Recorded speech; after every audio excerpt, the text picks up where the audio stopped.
You can't just sit around in your room and meditate on yourself until you shrivel into a little gremlin and everyone forgets about you. You can't just do that, you know? You have to have something else. You have to have somebody else to bounce off of. You have to... I kind of think about, I think about, like, legacy a lot. Like, what am I going to leave behind?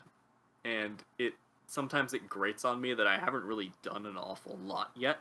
At least not an awful lot that people remember. And at one point, it was kind of like, man, I'm not a best-selling author yet. What am I even doing? But I think at this point, I've kind of gotten to the point where it would be great if a byproduct of my work was being a best-selling author. Wouldn't that be nice? But it's not necessary, because even if I've made a difference in the lives of a dozen people, fine. Fair enough. Hello, everyone. I'm Noah. I run this channel, President Foxman. And today I'm joined by my good friend Drake. We've known each other for the last 6 years or so, and he's one of my oldest friends. I won't go into all of his great accomplishments right now, because I'm sure we will discuss them momentarily. He's a very intelligent and thoughtful man, and I'm looking forward to an opportunity to collaborate more with him in the future. Hi, Drake. Hey, how's it going? That was a good intro. You know, I wrote that intro because... I wish I agreed, but hey, there you go, right? You gotta have some baseline. Fair, yeah. I knew that you wouldn't like it, and so that's why I No, went I thought it was fine. Oh, perfect, okay. I thought it was fine. I'm just, So there are some things that I have disagreements about, but those are I'm just bad at taking compliments. So personal failing. Yeah. Well, speaking of personal failings, let's hop right into this. Yeah. Let's go. First question I have for you is the Grim Grizz famous question. I'm gonna ask you 3 questions, and I think you can answer all of them at once if you want, but you can't answer the same way twice. Who are you, okay. Drake?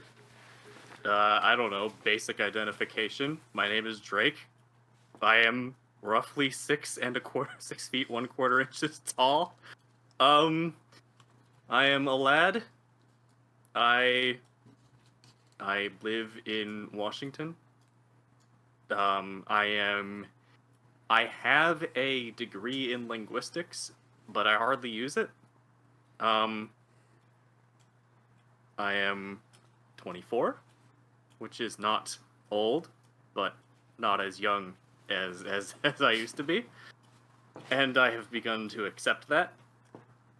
And I keep saying, oh man, I'm old. And then the guy who's 30 in the voice call is like, I'm 30. And I'm like, well, let me be old for a treat. Come on. Let me do it. All right. I'm not sure. This is the most difficult. I can't answer it the same way 3 times. This is very difficult to kind of wrap my head around a little bit, because of I have to kind of interpret what those contexts are. I gave you the very bare physical description, I guess. Suppose that's satisfactory. I'm not satisfied, but Yeah. Did you wanna go another route with it, or? No, I mean, who am I? Well, I guess I could try and go from another angle. I guess that I am a man of many hobbies, but not many things that I have found direct success with. I guess you could call me an artist. I kind of hate that descriptor, because whenever somebody kind of self-describes themselves as an artist, there's a 50-50 shot on whether they are actually somebody that you can kind of respect, or they are the guy who put a toilet in a museum and wrote stuff on it and decided to sell it for several $100 million, or the guy who puts a canvas up on the wall and paints one side red and the other side blue and says that it's deep and it's a reflection of our modern times. Who am I to argue, though? Those guys make $100 million per sale? I don't know. I'm I am an artist, and I hope that I am the good kind. I am a writer who has never made a dollar off of anything that I've written. So I can just say that I'm a writer and kind of leave that out. Um, and I am um somebody who let me think this through. I'm somebody who would like to know more things and know how to do more things, and is very aware that they don't know as much as they ought to about how things are. Um, but also, I suppose somebody who at least now is kind of more comfortable with my lack of knowledge than I was in the past. Not to say that I'm complacent with that state of affairs, just sort of like I know that I do not know most things, and I'm willing to learn it whatever time scale I actually have to, or just like realize that it's not really relevant to anything. I don't know. Uh, That's great. wish I had a good answer. No, no, really, it's however you answer is the answer. But um, and then the final one. I am somebody who is riddled with small anxieties, self doubt, um, self examination to a fault, and I really mean it. I mean to a fault. Like I'm not. I'm not going to pretend that because I examine myself an awful lot and try to see myself in the context of whatever I'm doing, that makes me any better at doing the things that I like mercilessly self-analyze myself about. Like mhm. with my art, my writing, I will like I'll belt out like several pages, like 10 pages, 20 pages, and I will do a whole piece, and then I'll look at it and I'll say, this is awful. Why did I do this? And I won't write anything for maybe a week or so. This is pretty like normal artist behavior, but I feel as though this also extends to various other kind of parts of my life. I feel like this is going to be a theme. Little anxieties, small mental processes that sort of spiral and tunnel into themselves a little bit. It's very much a theme throughout kind of the decisions that like I've made throughout my life, and I'm trying to like work on that. That's one of the things that I am aware of. Ironically enough, is like I am aware that I am far too aware of things, and I just need to kind of push past some stuff and just do things rather than agonize about them. But at the same time, I'm like, but then what would I have to think about? I don't know. It's you know a little window in. You know, of Yeah. Well, thanks for the insight. course, happy. I'm happy to help. Well, I think this is a good place to jump into the next question. Uh, can you tell me about your childhood home? Yeah, sure. I was actually thinking about this a little bit, because I was trying to remember kind of details about. It's funny because like whenever I think about like where I grew up, I'm always like, yeah, I was born in North Bend and I lived there for 12 years. And then a little part of my brain says I was born in Bellevue in a hospital, but that doesn't really matter. That makes literally no difference. I grew up in a little town called North Bend. That's sort of if you go down I-90 a little bit from Seattle, you go down maybe 30, 25 minutes, and you take a bend, like you take an exit off of there, you'll find it. It's one of those little towns that you essentially drive through on your way to somewhere that is maybe a little bit more interesting. It's like a bedroom community where people who work in the city, like Bellevue, Seattle, they will go to have a family, and they would of course never live in Bellevue or Seattle. And that was my parents. I guess my my parents are really kind of very interesting people. My mom, I'll go with my dad first. Actually, that's sort of the pattern. My dad was raised himself in the Southwest, so Arizona, somewhere where it is quite hot.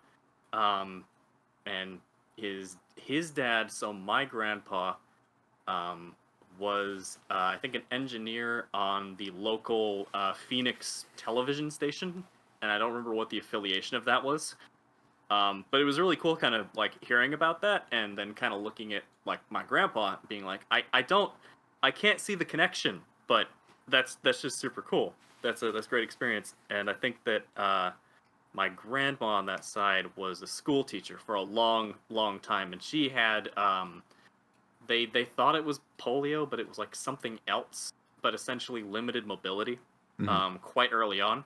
So I would say like roughly late 30s, early 40s, she kind of lost a lot of the use of her legs. Um, and that has kind of been with her for a long time. And I remember a time when she was in a this was like roughly the time when I knew her. She's still alive. She's the only one of my grandparents that is still alive, funnily enough. She was in a wheelchair, and she transitioned gradually to having a walker, and it seemed like things were kind of looking up. And then, as she got later in her life, as age started to catch up, she got a really cool kind of motorized wheelchair. She could do turn on a dime in that thing. I'm saying, like, that's where it's at. But they were very kind people. My grandpa on that side was just very practical guy, and I think that some of that goes down into my dad. My dad is very driven to get things done in the best way possible. Not necessarily the quickest, but the best way possible. He did a bunch of odd jobs as a kid, and he went to school for computer science, and he wasn't one of the first to do that, but he was certainly one of the earlier people to actually make a career out of it. And he the big important thing for him was that in the late 80s, early 90s, he got a job at Microsoft. And if you know anything about that time period, that's when Microsoft made it big. So my dad getting stock options and things like that was able to set us up for, not for good, I would hesitate to say for good, because I don't want to think about that. I don't want to think that I'm in a place where like I could just coast. So I'm not going to say that. But we were fairly set up. And he worked there for, man, a decade. Quit that. Went to Amazon. God help him. he was there for like 5 years, and that thing, it ran him dry. He aged like a president. And then he left Microsoft.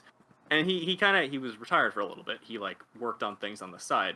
Like he was essentially just like doing freelance programming. And then he worked for Valve. And I was super excited because at that time I was a teen and I got Steam. I had a Steam account. I was playing Steam games, and it was just a really interesting window into like the backstage of Valve. And the one thing that I learned from that is that my dad gets really frustrated when nothing gets done.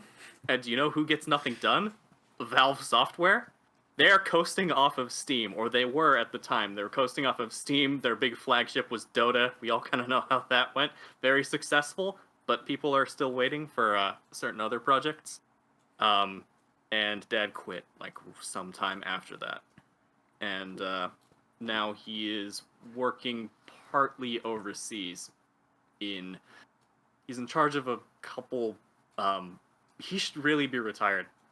I swear, the man just gets more stressed every single day that I talk to him. He's just complaining to me about these like stupid administrative processes, and I'm like, couldn't you request to only be in charge of one team rather than like 2 other ones that you hate? But that's my dad. He's a workaholic. I think I'll say that. Sum him up, workaholic. But his sort of dedication, his drive, and most importantly, like his insane work ethic. He's one of the hardest working people that I have known, and I very deeply respect him. He got us to kind of where we are now. My mom, for her part, grew up in a Seventh-day Adventist household. Really interesting. I think she was the youngest of four sisters. Very competitive kind of household. And then her dad, my grandpa on that side, was a carpenter, and he master carpenter, I think. And he would build houses, and when he had built them, he would move the family out to those houses. So my mom really never had a consistent sense of place growing up. She would just move to a new town, stay there for 1 or 2 years, and then her dad, my grandpa, would finish another house. And these are like a. The one thing I will say is it gave her like a real sense of variety, as far as I'm aware. Like she lived in a whole bunch of different places all around, mostly in state, actually pretty much entirely in state. And that was a whole thing. So she never really had a good sense of place. She very much clashed with her religious upbringing, because she is, I'm saying was as if like these people are dead. No, my mom and dad are still alive. Like come on. My mom is an artist. She has very strong artistic sensibilities. And she sort of came of age in in like the 70s and 80s, like the 70s. There was still kind of a strong counterculture. The counterculture at the time was very much anti-religious to a certain extent, but it also just didn't help that it was kind of it was rather strict in her household. Her dad was less about the sort of Orthodox Seventh Day Adventism. He was less about that. He was just sort of like doing it for my grandma, who was more into it, into that particular sect. But as soon as she could, she sort of got out of that house and went to college, and eventually ended up working for a nonprofit, which is where she met Dad, because that nonprofit worked with Microsoft a lot. I think Path Pi Act, which was then folded into the Bill and Melinda Gates Foundation. So there's some interesting history going on there. There's definitely a type. I think that Mom and Dad met at like one of those like Microsoft parties, one of the ones where people try to one up each other intellectually, that sort of thing. And it's just really funny. But they hit it off and got married, then had me a couple of years later. Took a little bit of time before having me. So I was born in latter half of 1999. And at the time we lived in North Bend, and growing up there were a few things that kind of like stick out to me. If you've ever been sort of to the Snoqualmie, North Bend area, you'll know that there is there's the Snoqualmie River. 2, the entire place is sort of ringed with this thick evergreen forest, which just gives it a whole air to it.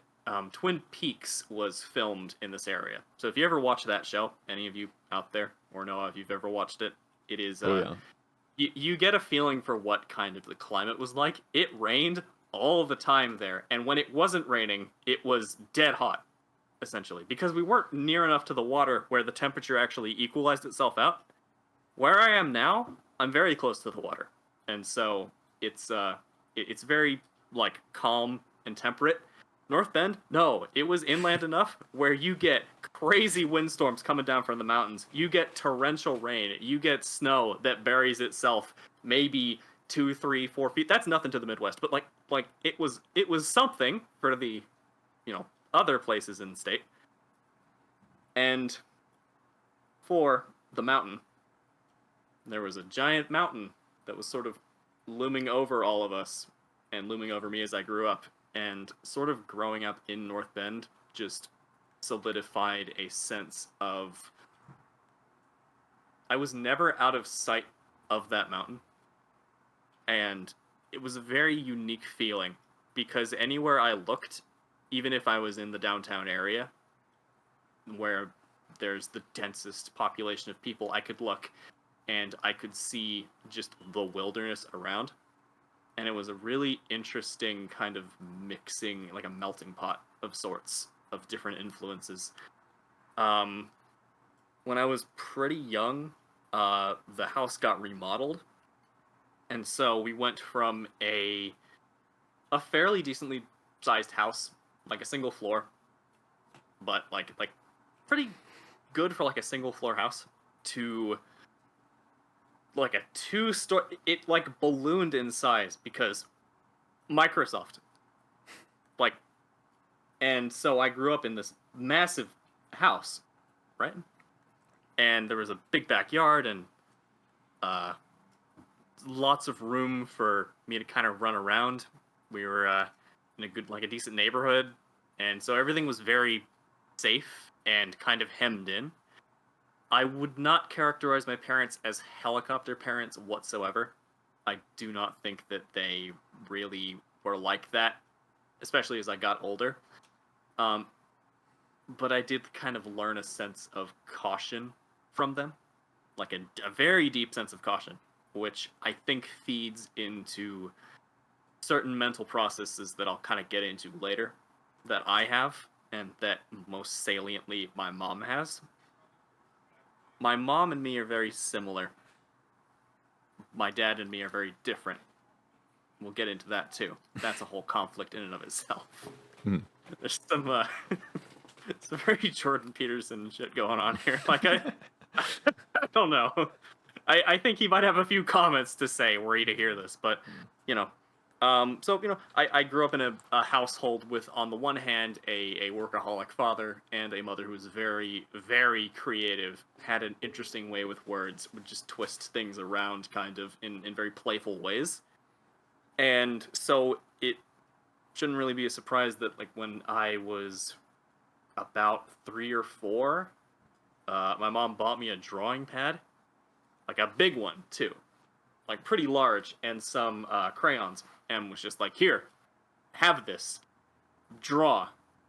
And so I would draw stuff, and during those years, which is like 2002, 2003, I really liked watching nature documentaries, like Blue Planet, especially Blue Planet. I still love Blue Planet. That is one of the greatest nature documentaries ever created, in my opinion. I watched Blue Planet 2 a while ago. I don't think it's nearly as good. The camera work is way better. But it's not the same. It is not the same at all. There's not the same magic that comes from it. And I guess part of that is kind of nostalgia speaking. I just think that things were different back then as well. So there you go. So I would just draw these dinosaurs and deep sea creatures in there, and I would, as I was beginning to learn how to write, I would give them names, but I didn't know like how to spell them, so I would just give them these random names, and I would go Osaurus, and I would just call them these like random names, and I would show my parents. They were like, "That's great, that's really cool." Another thing my parents did, I really appreciate. They started me reading really early. So when I was, say, 3 or 4, they would sit down on either side of me on our couch. They would get a book, like a baby book, and then later like more and more advanced books. And then for the entire time that we were in that North Bend house, they would have us all read together during the evenings right before I went to bed. So it would be my dad starting, and then my mom would read like another part of the chapter, and then I would finish, essentially. And then we would call it a night. We'd do that every single night. We'd do our reading. And that really helped me when it came to school. I went to preschool. It was I remember nothing about preschool. And then elementary school was really interesting because the first elementary school that I went to was I was listening to the conversation that you were having with Bo the other day, and I resonated with a lot of that because from what I gathered, Bo kind of went to a private school as well for the first little section of it. And that was the first half of kindergarten for me. I went to a place called Cougar Mountain Academy. That's near Issaquah. It's, if you've ever been to it, there's a high chance you went to the zoo there. But did you know there's also a private school there? And it sucks. I hated it so much. I hated it so much. We had to wear these, like, itchy green uniforms. I wonder, like, if you could, like, Google search it, you would find a result for it. I wonder. Because I could never get that uniform right. And I never liked wearing the uniform. Because it was made of, like, this scratchy, like, I think it was wool. It may have been synthetic. But it was super uncomfortable. You had to wear your shoes right. You had to have everything buttoned up. You had to wear... There were all kinds of things about that school that I hated. And it was not a good start. I started acting out. There were all of these, like, really shitty things that kind of, happened there. Not with any of the staff. Don't get that impression. Okay. But it was mainly just me being an asshole and other kids being like absolute assholes as well. I remember I was sitting under the play equipment they had there, and there was this kid, and I don't remember his name, and I think we were having an argument, and he just like punched me in the mouth. Like this kindergarten kid just pops me in the mouth, and one of my teeth just turns gray and dies. And I had that in until second grade. Luckily, it didn't rot out. But like, you can imagine, the the environment there was not conducive to these kindergartners who just want to run around and just wear whatever and just play and go to their classes, right? You are strictly regimented. And I don't think any of us appreciated that. My time there ended when I had this rivalry with this kid.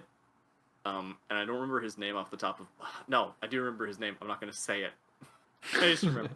I don't think I'd be doxing him if I said it, but I still don't want to say it just out of the principle of the thing. We were like real mean to each other. And one day we were having an argument in the cafeteria. The cafeteria is this big, long building. It almost, you know those like diners that are kind of like repurposed train cars? Like they've got that sort of aesthetic to them. It was almost like that. You had a counter to one side where like they would serve you the food, and then on the other side facing out of the windows you had like bar stools and another counter that sort of ran down. They had us all sitting in there. This kid was sitting next to me. We were having an argument, and I just poured milk over his head. They carted me away. They sat me down in the principal's office, and I'm like tearfully explaining it was an accident, I didn't mean to. And then the principal looks at me and she's like, "Are you happy here?" And I like look at her, and I say, truthfully, "No, I am not." And so they call my parents. My parents come eventually, and then we have a talk. And then I'm out of the school. And then the next question is, where do I go now? Well, in North Bend, there was an elementary school. And so that was where we tried next. And immediately, it was just so much better. I have really strong memories of North Bend Elementary School. I remember it being a lot bigger than it probably is. I had that same reaction. I went to the North Bend Library a while ago, and like a couple months ago, actually. I was heading back with my girlfriend, and I remember that building being pretty large. And I went in, and I was like, this is not a very large building at all. I can actually see the other side without having to walk all the way over. Maybe they reshuffled some shelves, but North Bend Elementary was really nice. It was there was no uniform, first off. We got like significant recess. Everything was laid out in a way that made sense. We weren't going too fast or too slow. I had a variety of different teachers. I think it's fairly normal that like you have one teacher for most of it, but then the PE teacher is a completely different guy. Mm-hmm. And he was the same guy for like all 6 years that I was there, from kindergarten to 5th grade. And so essentially in elementary school, I sort of I'll tell you more about kind of how school went later. But I was honing my creative abilities throughout. I kept drawing. I did a bunch of other things as well. I think in 5th grade I started to learn how to crochet, and then I stopped, and it all went out. It all went out the ear, and I just have completely forgotten how to do that. But it was in kind of 2nd grade where I was getting really antsy, and I was like, man, I want to write. I want to actually do some writing that isn't just stuff that I have to do in class. So I went up to my teacher, and I was like, hey, I know that I bought like these 3 spiral notebooks for different subjects, but can I just use one of them for personal writing?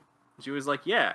And so I ended up writing like this, like all of these kind of sci-fi inspired stories that I had bubbling in my head for a while, during silent writing time, when I don't know what the other kids were doing. I wasn't paying attention.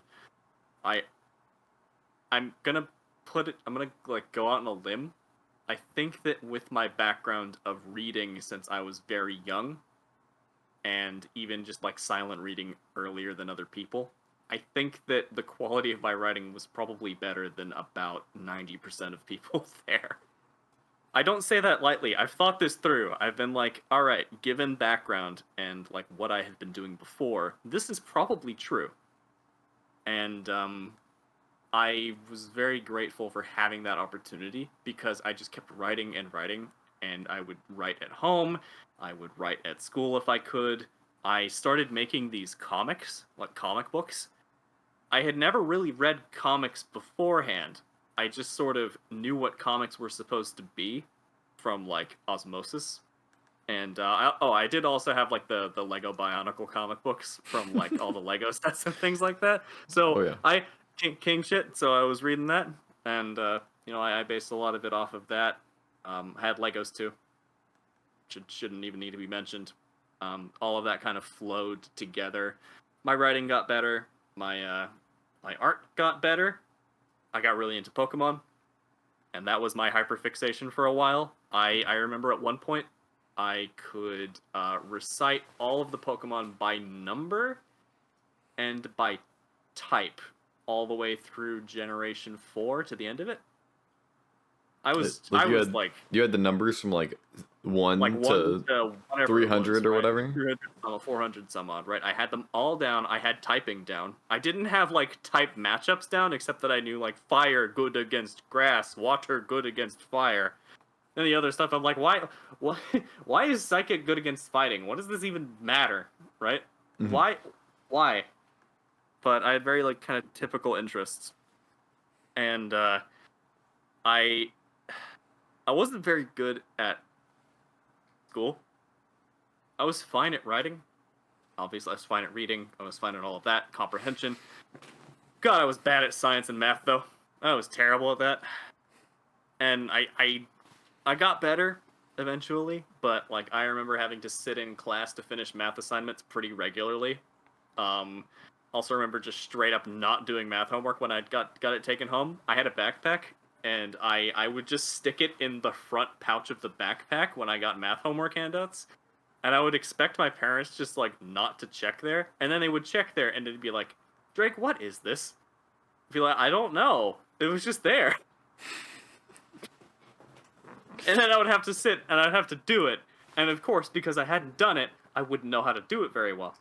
The self-fulfilling cycle, which meant that by the end of it, I was doing all right with math, but I wasn't as good as I could have been. I also had this. There was this. I made a bunch of friends, but I wasn't exactly popular. I was decently liked, but I think that I had. Sorry. You Sorry. alright, man? Swallowed it weird. Anyway. Sorry about that. No worries. Don't worry about it. I had friends. I wasn't exactly popular at all. In fact, I don't think I was. I can pretty safely say that. But I had an edge that started to come out later, where I think that I phrased it at the time as like being annoying, and I phrased it as a positive. I take that as you will, but what it was I was trying to relate with people.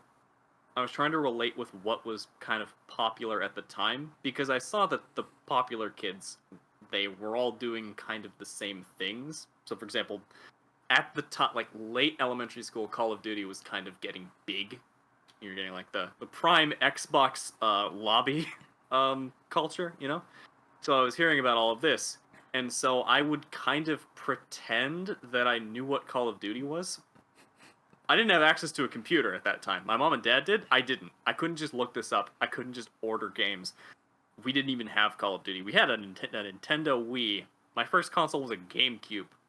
Like, I missed the boat on just so much stuff. And it showed, because, like, I was talking about Pokemon all day, and they were like, man, so I was playing zombies the other day. It's like, bro, I don't even know how to relate. And so I would just pretend to relate. And they'd call me out. Like, people would call me out. They'd be like, bro, you haven't even played Call of Duty. I'm like, yeah, no, I haven't. More often, I'd be like, how do you know I haven't? How did they know that I hadn't played it?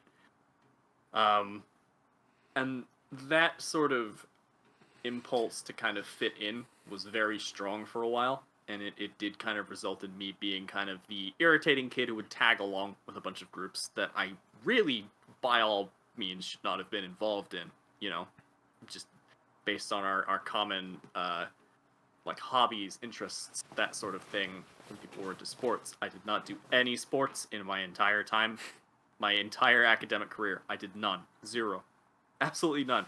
I tried to do cross country, then I think I did it. I did it for like a season, and then I was like, no, I'm done. I have other things to do. But middle school was really fucking tough. It was a really tough transition. It wasn't as though I was moving. I'll get to that. I'll get to the moving arc. This seems to be a commonality. But my first middle school after North Bend Elementary, got done with 5th grade, went to 6th grade, a place called Twin Falls Middle School. That was a that was hell on earth. I like the campus a lot up there. I remember I have fond memories of the campus. It's just the social situations. They got so much more complicated. And I was a very simple kid in terms of like what I wanted socially were friends and people who shared my interests and time to do like my writing and reading and things like that. No, there were dances and there were other things. There were like kids hanging out after school, all of which I was not a part of. And so I did not thrive at that school. But I had my friends, and we had our like friend group. That was about all that I had. And so when I heard that we were moving out of the school district because the Snoqualmie Valley School District, I think my parents had wanted to move for a while because that school district wasn't the best. It wasn't very well funded. You could kind of tell. They just essentially, when they didn't have room for the like glut of students that they got, they just put portables in. This was during the times when like class sizes were just increasing. This is all over the news. Like class sizes are increasing, but there's the same amount of teachers, and I don't know how it is now, but it was definitely a problem back then, as far as I could suss out. And like even back then, I was kind of a little more aware of that. And so, but what did it for my parents was there was a news story that came out from the high school, Mount Si High, where there was this kid who was bullied, and then eventually I think the bullies shoved him into a locker for overnight, and I think he was either really injured or he died, and I don't remember which one it was. But my parents were like, hell no, we are not putting him in that school. We are moving. And they told me that they were moving, and that just tore the bottom out from under me, because, like I said, my whole foundation was, aside from my own personal interests, were the people that I associated with, were my friends, the people that I had known for years and years, and finally had some common ground with.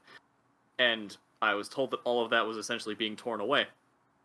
And so, naturally, I just did not react very well to that. But it happened. We looked for houses. We looked all around kind of the Seattle, Bellevue, like all around the west of the state, sort of in a line from North Bend to like the peninsula, and we eventually settled on Bainbridge Island. So we moved there at the end of 6th grade, and I was just tearful. I was like, oh my gosh, what am I gonna do? And then eventually I got really excited, oddly enough, because I was like, this is a new place. And in my brain, I was kind of like, if I tell everybody, oh, I'm from far away, then I'm gonna be a really popular kid. Nah, dude, there were kids that were moving there from like in Colorado, like the East Coast, dude. Like if I tell them, yeah, I'm from North Bend, ooh, I'm so exotic and shit. Like that's not gonna fly, and it didn't. I went in, I was like, I was like the most awkward kid. I had no friends for the first half of 7th grade because I kind of expected them to just sort of appear, and all of the attempts at like forging a friendship that I attempted for the first half of 7th grade didn't really work out very well. Second half, actually, I started to get kind of accustomed to things, and I met this kid, Max, who you know Max. Max, I'm not gonna say his last name.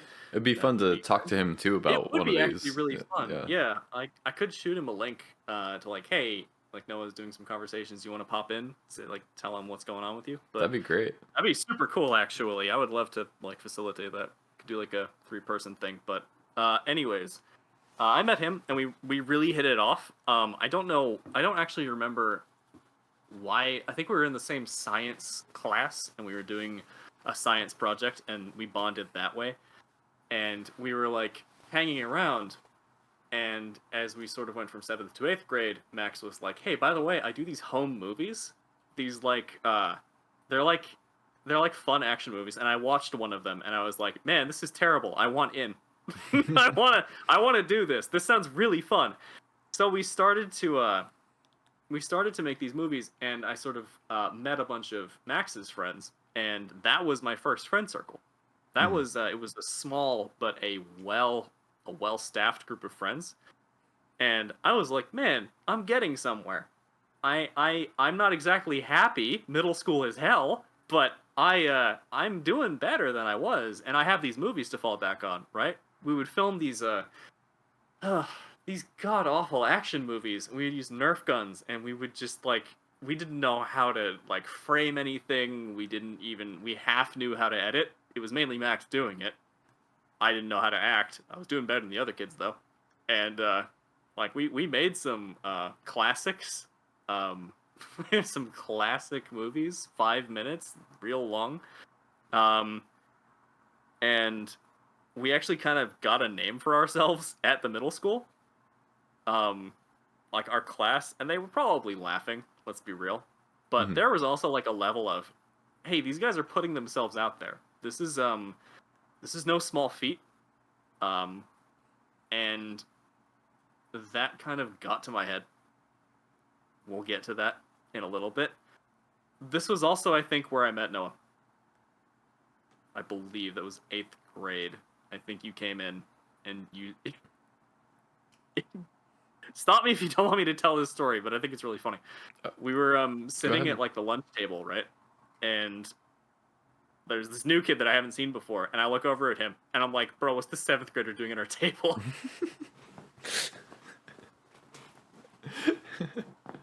Well, it's reasonable, Like, right? Never seen me it's really before. funny. I've never seen you before. I'm like, all right, Yeah. you're a 7th grader. You've come because Woodward was 7th through 8th, I think. 6th, Mhm. we have like there was like an intermediate school that I never went to because I missed that. So, but we met, and I think Noah, you also got involved in these movies, just a small amount. Like Just a little bit. there were there was some collaboration going on. Mainly, it was just me and Max and the others that were my core friend group. And so, we made a bunch of films. Time came for high school. I had gotten into a like middle school, very light, very non-serious relationship at the time, uh, and I was kind of like sticking my toes into that sort of field of things, like experimenting with that. And then high school started, and that immediately sort of fell apart. Mhm. Um, and I was like, okay, you know what? That's fair enough, right? Like these are. I think even at that time, I was kind of like, yeah, this is not that serious at all, and it shouldn't be. But we kept making movies, and then as high school kind of went on, I found that I was kind of slipping away from that core friend group that I had created um, over middle school. We were doing movies, but I think at a certain point, my ego kind of got in the way of a lot of stuff. Like, I was legitimately under the impression that I was going to make something big out of these movies. Notice I'm saying I was going to make something big out of these movies. This was Max's project. Mhm. So you can kind of see where this is going wrong because, like, I was pushing for a whole bunch of stuff. And I think eventually it just got to the point where Max found other interests. And we didn't have a falling out. It was more of a drifting apart. And so I was like, all right. And roughly by like 10th grade, I had gotten back into a relationship with the person that I was in a relationship with for like that first non-serious relationship. We tried to make it serious, but I think that the kind of dissolution of that old friend group, you'll notice the common theme here is that I would attach myself to people, and you know, any sort of drift away, like any sort of change in my position in the hierarchy, would kind of really affect me. Mm-hmm. And to this day, I don't know entirely why that is. I think it's pretty natural, but there was probably something else behind it that I haven't really carefully considered. But then that relationship fell apart, and that was an absolute just shit show. I was not having a fun time going into junior year of high school. Oh my goodness, that was quite bad. So I really didn't have many friends at that point. And so I was just sort of sunk into my own interests, which luckily I was getting a lot better at writing. I started to really go ham on art, just like learning all these new techniques, learning how to block out like people and like figures, human figures, faces, that sort of thing. But the other thing that like took up a lot of my time was a lot of gaming. Like I would just play a ton of games, and like Gary's mod. I would just sink hundreds of hours into Gary's mod, like Counter-Strike Source, like games that people play them, but it's not as though I was like in CS:GO, like everybody else. Essentially, I was just doing games that really appealed to me, and I would sink hours into them. I forgot about Roblox. I was like big into that. I would play that like hours and hours. Yeah. I just for people who don't know, like about the kind of relationship between CS:GO and CS Source. There's this idea of like CS:GO was the popular game that everyone was playing, and then CS Source is kind of the last generation or like 2 generations old. Right. And the people who would play it are tended to be like 30-year-olds who were kind of reliving their days in like the 90s when they would play it. I don't know if it was 90s, early 2000s when they probably were playing it. And me and my dad would play it too. Yeah, exactly. Like, we would go over like a local connection, and we'd be like, "Hey, like we're gonna see who's better." And usually that meant that that meant that my dad won handily every single time. Mm-hmm. But I got good.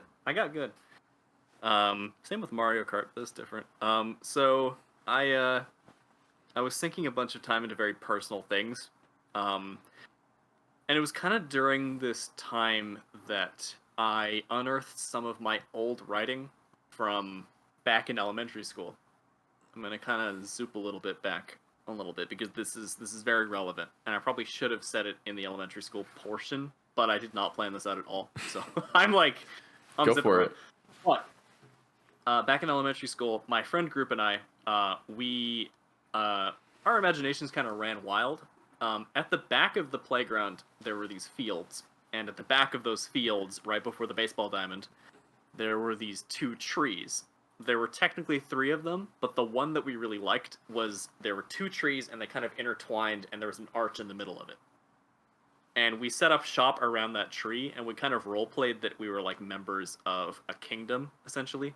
Like we did all sorts of like fantasy roleplay. Like we set up these character scenarios, and we like acted them out. And there was all sorts of drama and stuff like that, and it was really, really silly. But that created a mythos in my head, and I was drawing comics at the time, and so I drew comics of like the mythologized version of the mind games that we would essentially play, and that became its own world. And when I felt the time was right, I bought this journal back in like 5th grade. From 4th grade even, from like the store. My parents were out for dinner, and I was with them, and I was like, "Hey, can I buy this journal?" We bought this journal, and I started writing a story about kind of like our adventures in this fantasy world, right?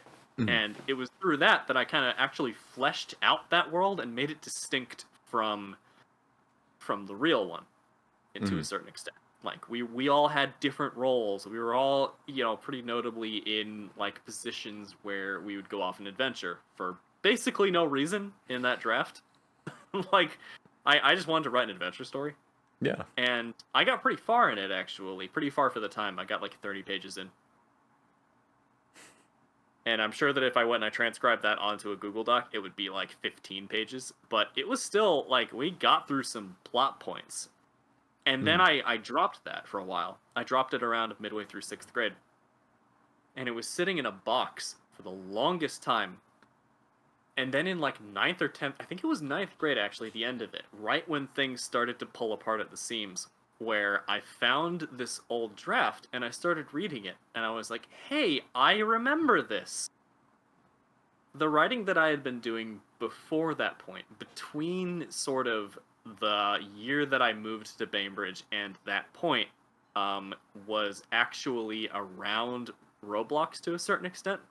I'll explain a little bit. So, Roblox does not have a set story, but it has certain tropes and certain things in the history of that platform. And so, like I tend to do, I would take things from the real world and I would mythologize them. I would Mm. turn them into a story. And I would go, all right, so, the admins, they set this thing up, and then I essentially just used the setting, quote unquote, as set dressing for stories that I would write that were original and could probably pass in any other context. So I was doing that for a while, and I was like making a whole universe out of that. And then I read like my old writing, and I was like, this is much more gripping. I really wish that I had done more with this. And part of it was because it brought back memories of what I felt was a better time and a different place. Like Mm. a place where I kind of felt more of a connection to kind of my surroundings. Because on Bainbridge, right? North Bend is hilly. North Bend is mountainous. There's a giant mountain looking down at you at all times. The weather is wild and unpredictable. Bainbridge is temperate, flat, covered in trees, and near enough to Seattle that you can see the lights glittering when you get a good vantage point. And while that has its own virtues, it was not the same. It was not as I remembered. And so going back to that old environment kind of gave me some comfort. And it was also during this time that my interest in linguistics kind of began to develop. So I don't know how it happened, but I started to research all of these different languages of the world and how they worked. I think it might have been because I was taking Spanish, and I slowly thought, hey, there's a system to this, and there's a specific way that people produce the phonemes, the sounds of the language.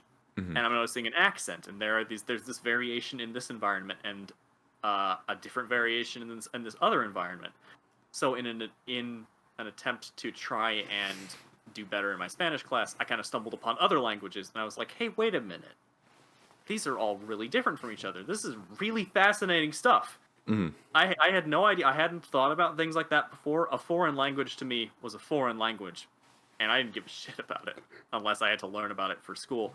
But now I was sort of delving into all of these realms, and I was like, hey, now that I know all of these things about language, I'm not just content to sit here and absorb information. I want to create. Mm-hmm. And so I started to, very much inspired by Tolkien, started to create languages. Conlangs is what they're called, constructed languages. It's a hobby that's been around for decades at this point. There are old forums that go back to the 90s where people are discussing these things. I've like dug through them. It is wild just how far back this goes. There were people who were doing like newsletters in like the 70s. There were people who were developing languages in the 70s and 80s for their board games that never got released or hardly got released. This is an old and very niche hobby. There's a reason why it's kind of called the secret vice by, I don't remember who exactly called it that. But it is so niche that it makes things like collecting Warhammer miniatures look commonplace, look normal, you know? Mm-hmm. There are not if you took a bunch of people on the street and you were like, "Hey, what are your hobbies?" There is like a 0.001% chance that somebody's like, "Yeah, I make languages." Mm-hmm. And from there an infinitesimal percentage have actually found success from them. I started to get into this world, and I was like, oh, you've got the greats. You've got Tolkien. You have David J. Peterson.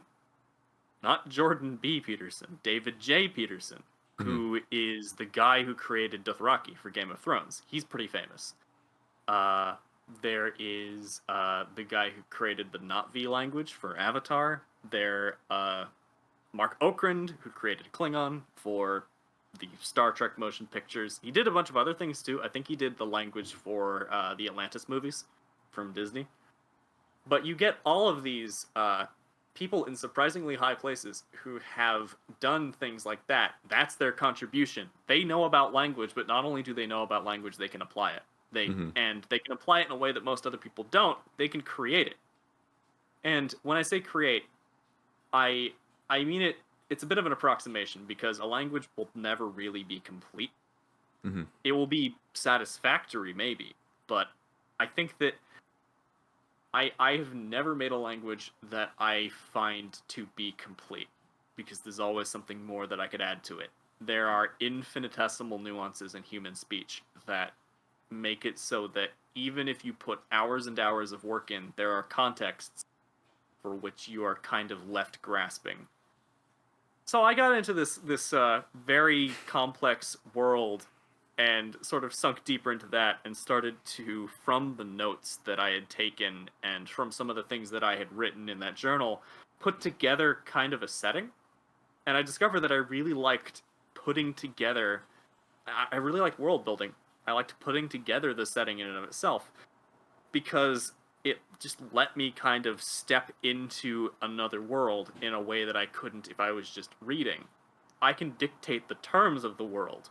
I can make it a world that I would feel comfortable living in, or at least comfortable, like, knowing of, right? Like, I can make it a world that is tailored to, like, my tastes, right? And for the world of that book, which I would eventually start to write, I made it so that it's very much a spin-off of like old maps that I had drawn, old memories that I had of North Bend that were probably rose-tinted glasses, but all the same. And it gave me this immense feeling of comfort. And at the same time, I was just sort of going into like history. I was going into linguistics. I was delving deeper into that. I knew a lot more about linguistics than most people in high school, and I'd sometimes like let that slip, and then people would be like, "What the fuck are you talking about? What are you talking about?" I'm like, "Sorry, I didn't mean to say anything. I didn't want to say anything." But yeah. So kind of filling the void in like a very rough time. The other thing that kind of filled the void, was politics. I am not particularly proud of any of that. It made me more aware of things, but it was also very cringe, because all of my politics were off of gut instinct, essentially, and I would try to like, and that's a legit way of doing things. I think that people need to listen to their gut more often, but I think that if you don't think through your positions, you're just gonna sound really dumb, and you're gonna alienate a bunch of people. And I don't know. That's more. I think we can discuss that later. I feel as though this is an interesting topic, but I think I like re-met you at that time. Like we were in the same class, and like we started talking about various different things, and like we sort of started hanging out at lunch, and I got a new friend group from that, which they have been far better and more consistent than the last one. I still do talk with Max sometimes. He's a good guy. He's just super busy. I don't really hold any ill will towards really anybody in these stories. Very few people actually, except for various people who kind of picked on me a little bit, but that's normal. But so rest of high school, I just sort of fought my way through. Bo said that he only applied to 2 colleges, and he was like, "Yeah, that's less than everybody else around me." I applied to 1 college. I applied to Western. I applied to Western Washington University because that was where I wanted to go. I knew that was where I wanted to go. I threw a Hail Mary. It worked. I went there. I was surprised that I got in. I shouldn't have been. I think there are a lot of people that got in Western where it was kind of like, how did you get into Western? But got into Western. Went with. I think we roomed together for a little while. that was a really great experience. I really liked just it was different than like the other moves essentially because it felt like I was dictating it more. Mm-hmm. And by the time that we moved in, I didn't have any of the nerves that I had like a decade ago when we were moving to from Bainbridge to Bainbridge from North Bend because I was like, fuck it, what's the worst that could happen, right? Yeah. Like I'll be here. I am driving this boat. I'm driving this boat. I'm gonna sink or swim, right? So I met a whole bunch of new people. I got a D&D group together, started running. It feeds really well into my love of world building, where I got to build a world and run it in fellowship with a bunch of other people, which made me realize that my I'm good at sort of storytelling that's just for me, but what I feel most fulfilled by is sort of communal storytelling. I'm trying to find participatory stuff. Mm-hmm. I'm going to use participatory storytelling where I'm driving, but I'm not the only one.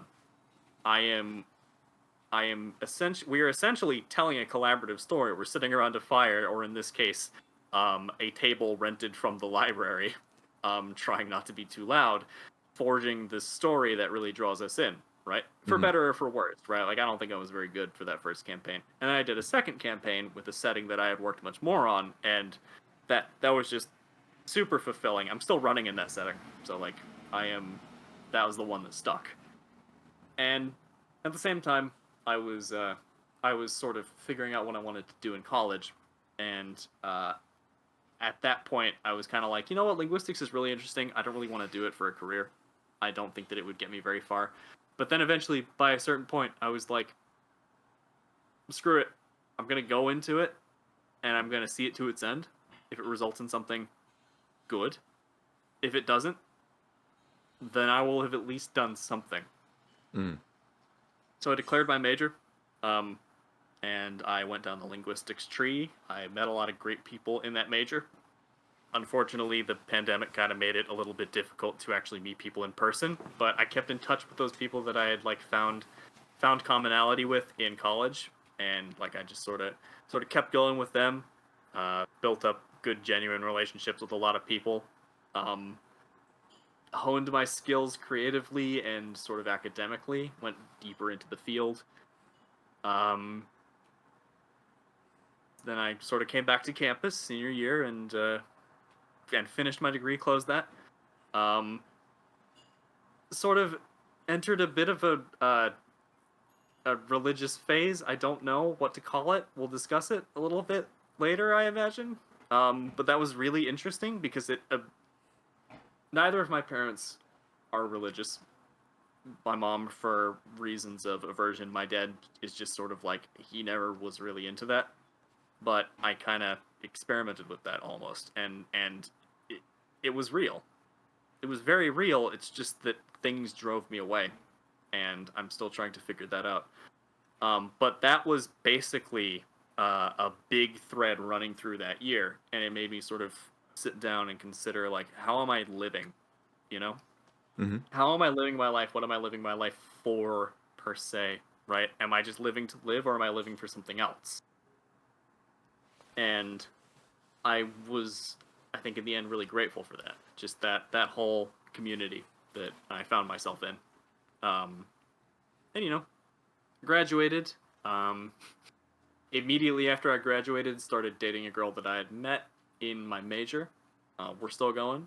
It's very nice. Got out of school, went to London. London was an interesting juxtaposition of ancient and hyper modern. There is a there are some really kind of potent metaphors in some of the places that I went to. But that was really nice. Went with my dad. Then came back, and I've just sort of been living on the island, trying to figure out what to do next, essentially. I've decided that my degree in linguistics is something that I could use as a springboard rather than as a piece of solid ground. Considering going into, I think I'd do well with speech pathology. I want to apply linguistics rather than just talk about it in academia ad nauseum and just contribute a couple dozen academic papers before I die. I would like to actually make people's lives a little bit better. Or, you know, apply my writing and do something with that. And so right now, what I am in is I am in a state where I am living for something. I am committed to a relationship. I am committed to my job. I am considering my strengths and weaknesses. Right now, I'm in a place where I'm not in limbo, but I'm taking a moment to pause. In senior year, I was considering the speech pathology thing. I was considering grad school. I was running a campaign. I was doing my classes. I was writing my book, which I'm still writing. I'm the slowest work process of all time. And it came to a point where I couldn't handle it anymore. And so I essentially dropped everything. I did not look for any more grad school. I stopped running D&D. I took only a few, like 10 credits per quarter because I got so burned out with everything, with my own mental expectations of who I should be and who I think that everybody thinks that I should be around me, that I essentially just cut everything off and was like, I can't deal with this anymore. I don't handle stress very well. I think you probably know that. You've known me for long enough that you know that I am not the best at handling stress. I will readily admit that. But at the moment, I'm in a transitional state. I am attempting to discern which way to go, and I'm not doing so alone, which is a relief. Yeah. I didn't think that I would be at this point by now, where I'm seriously considering spending the rest of my life with somebody. And also realizing that it's okay to be an old guy in college. It's fine. If I go back, I'm going to be like older than half of my classmates, and I'm going to be fine with that because it means that I'm not an idiot. Actually, I don't know that. Probably still an idiot. So there you go. That's a rundown. It was pretty long, but I think well, thank you for that sums it up, you know. Yeah. Thank you for giving us some good background and understanding you. Just to show kind of the fruits of it, this is part of my art wall. Can't really see it super well. These are just drawings that I've done in like the past year or so. Not this. This is not one of mine. This is just something that looked cool. The rest of it is mine. There's more around there. Inspiration. Yeah, basically. It's a good thing. I usually have the desk flipped around. It's a good thing to look at. Once I get mounting, I'm gonna hang up the piece that you got Hell me. Yeah, dude. It's probably gonna hang like right above my desk up here. So nice. But yeah, I'm looking forward to it.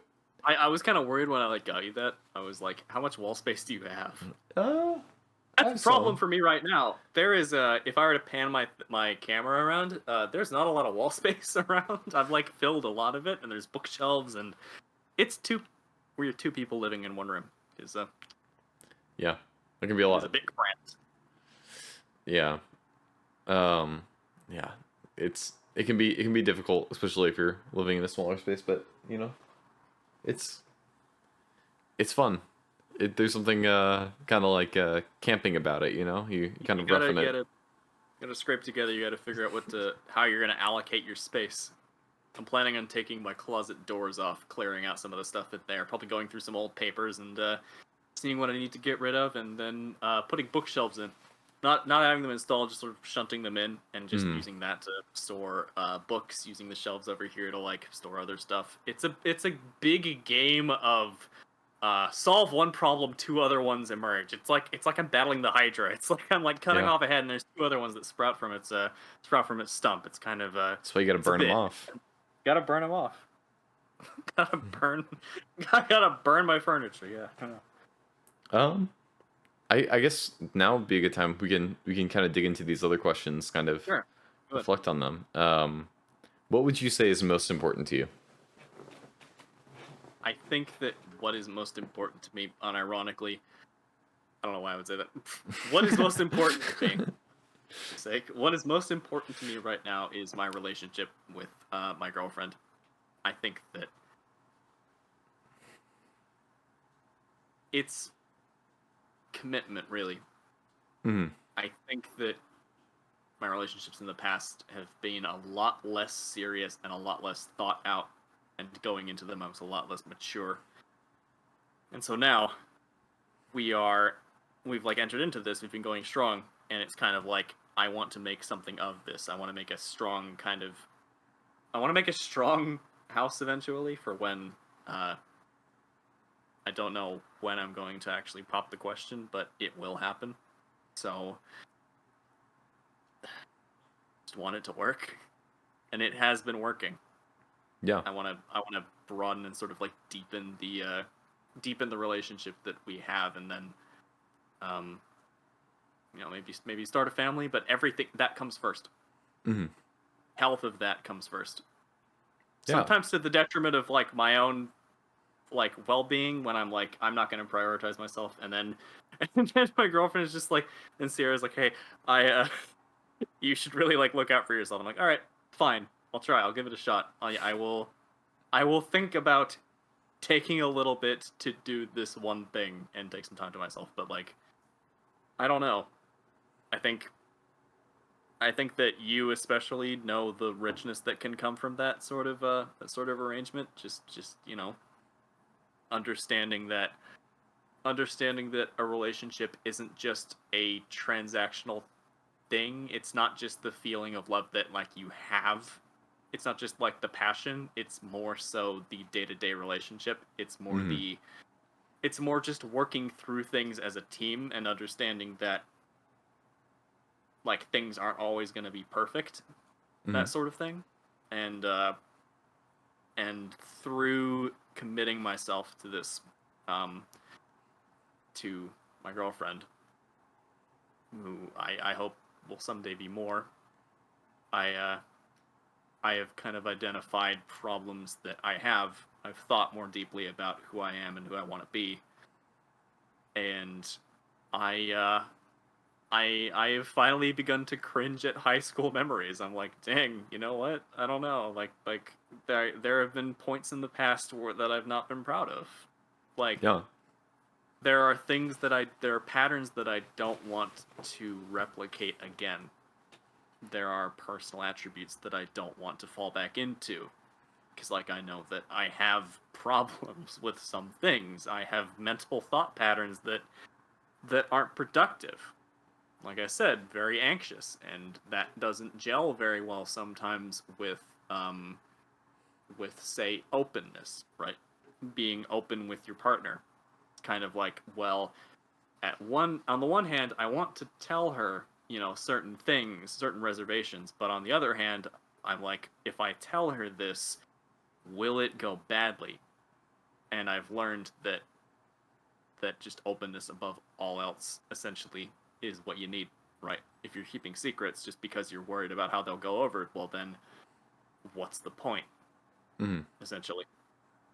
So that is the most important thing to me right now, is navigating that, Yeah. and and thinking more in the long term while living in the short term. That is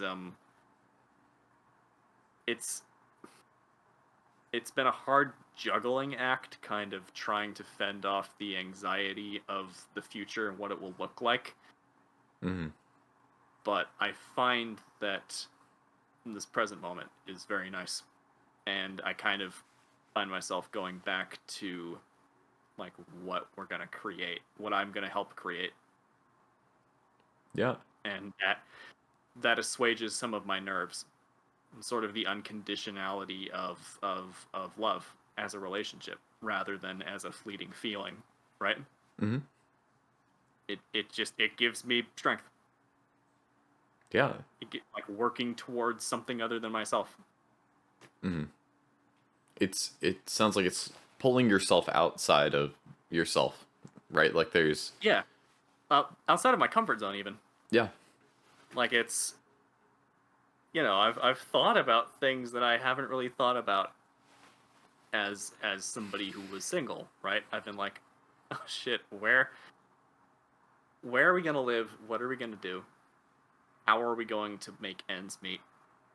That sort of thing. And it's less, I will admit, it's a little less difficult for us because my girlfriend has some means. My dad worked at Microsoft. I think that we're in a better position than many others, but at the same time, if we want to strike out on our own, essentially, we need to consider limitations and risks, and above all, how we're going to survive as a pair. And I think it'll be easier for us to survive as a pair. Mm-hmm. I think that a lot of people going out alone into the world are kind of going to get just sucked into a spiral of just nihilism. And I find myself kind of like slipping down there sometimes, but I have to remind myself of what I have and I guess what I'm working towards. I feel that I have more purpose now than I have ever had. Mm-hmm. And I think that that will begin to grow even more. Like, if we were to talk about this in 5 years, I would be like, yeah, I have a purpose, that's for sure. Like, it's this, you know? Yeah. It'll change and evolve as relationships do. And I fully expect that, and I'm like, that's fine. I don't mind. That's good. You know. Well, there's other things I value, but yeah, this is the most valuable thing to me. definitely. Building off this, now, if someone was looking at your life from the outside and saw what you were doing day to day, what would they say is the most important thing to you? Shit. I think that they would acknowledge that the relationship is very important to me.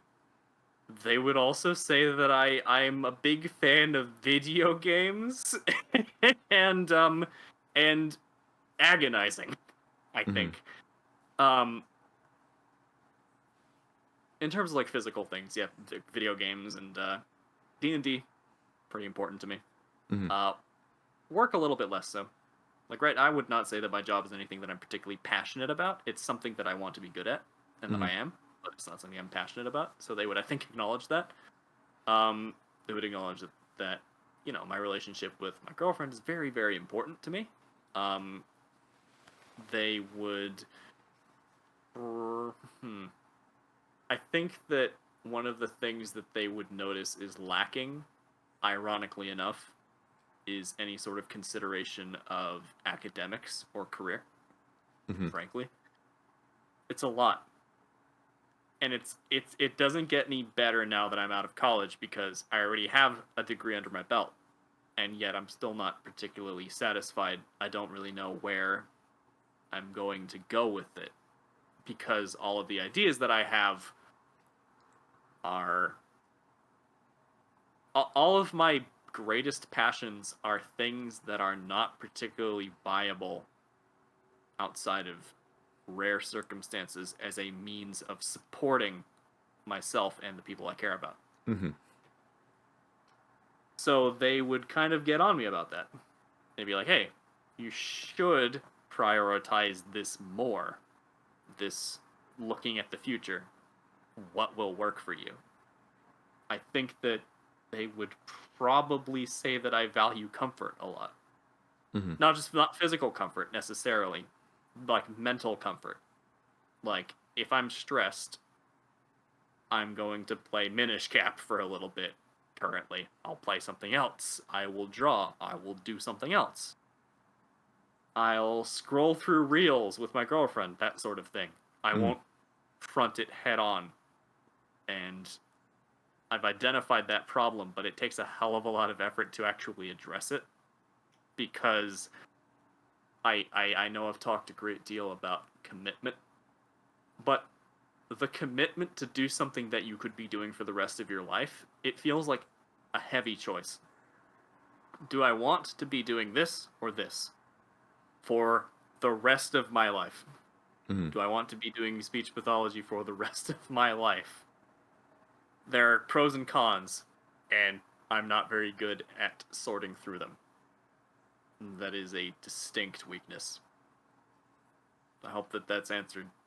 Yeah. Thing. These people who are looking at every moment of your life right now sound really judgmental. Yeah, that's because it's me. It's because I'm looking at it. I try to like take a perspective of like somebody who's looking at me, like the outsider, and is like, hey, maybe I should be doing these things, or maybe I should be doing some other thing. That's the problem. Is that I don't know. Yeah. There is some judgment. It's kind of like from others, but I I'm in I'm in a spot where I'm still figuring things out. So I That's have to fair. kind of acknowledge that too. I'm like, all right, I'm not gonna get there in like the next week. Yeah, Maybe I will. I might. Who knows? but it's a process. It's a process, and it's been a bit of a slow one, but it is a process. Yeah. That sort of thing. Well, my next question here is, who are your greatest role models? And they can be real or fake. Anyone that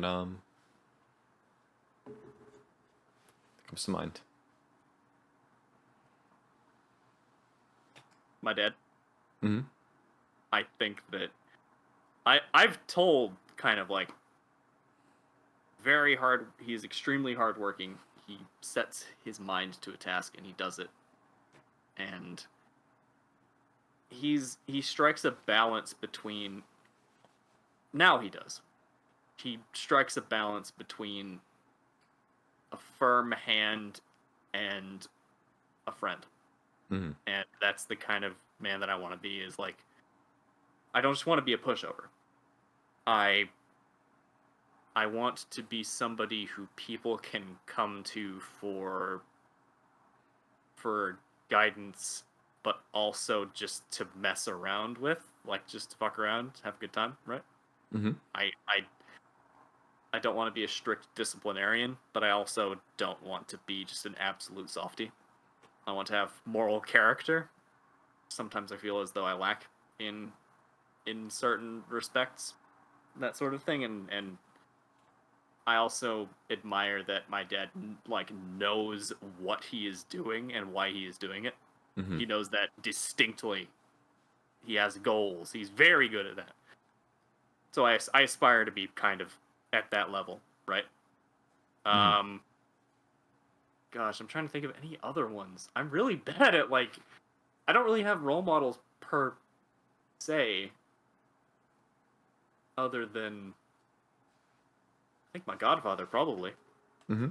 His name is David. He's a speech pathologist, and he just has a really interesting way of looking at the world.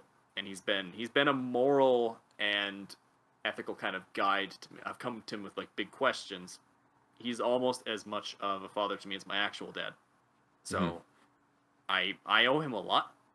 Um, and I kind of like both of them kind of a synthesis of the two. Some of the rougher edges may be taken up Yeah. because when I was really young, I was scared of my dad, which I think that's probably true of a lot of people. But like he was a harsher disciplinarian back in the day when he was more frustrated and more drained from work. He didn't have as much patience for whiny kids Mm-hmm. essentially. But he's mellowed out a lot more. Um, fictional, jeez, I don't know. Luke Skywalker. Maybe I'm a bit simple. Okay. I like his development. I like that he is just an honest guy. Mm-hmm. Like I for somebody who was an absolutely terrible liar when he was a kid, I think that I value people who are just honest and like upfront about what they believe and who are able to kind of articulate what they believe and live out what they believe in their day-to-day lives, that sort of thing. That's why I have like some level of respect for like Mennonites, like the Amish. Like they live out their principles in a way that I don't think that I could. Mm-hmm. They eschew a lot of modern amenities to live according to their principles and live according to how they feel is right. And that's true of like monastic orders too. Like for a while I wanted to be a monk, dude. This was even before I had my religious phase. I was like, you know what would it take? Because it just feels these are people who have sacrificed essentially every comfort to live closer to an ideal and to be essentially like take honesty to the next level. Take like that principled approach to the next level where it starts to outwardly manifest that sort of thing. I think that any of the people who can do that and not look back are people that I very, very deeply respect. Just people who put their money where their mouth is, essentially. Yeah. And as a broad class, nobody's particularly specific, you know? Mm-hmm.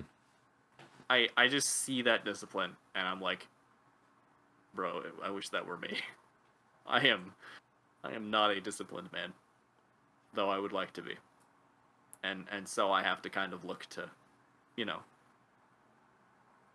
the monk to really get an idea of like